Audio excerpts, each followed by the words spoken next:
Tell us, just to begin, how you got into women's history to begin with. Why are you doing women's history? I got into women's history through women's writing. My graduate work was in the English department at Columbia, and you could get a PhD in English literature and never read a woman. So I noted an absence. Where are the women?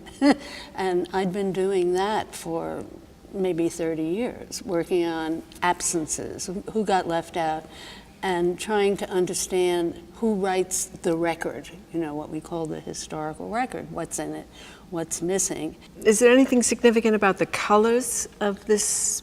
Is it a pennant? I think it's called a pennant, which means that it was pinned on either a dress or on the side of a car. And the yellow runs all through the suffrage movement, from the very beginning of the modern version of the suffrage movement. It's the color of a Kansas sunflower, because Kansas was the state that passed woman suffrage pretty early on.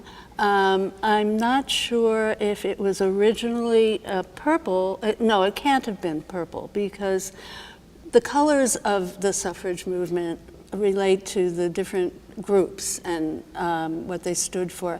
Also, there's no image on here. Sometimes they have images. But if there were any purple on this banner, I would tell you it was from before 1915, because there was a movement in New York for a suffrage amendment in 1915, and it failed. And Carrie Chapman Catt, who had been working on international suffrage matters, came back to New York, and she was very strong about eliminating the radicals like Alice Paul from the campaign in New York, not mentioning them, not alluding to them.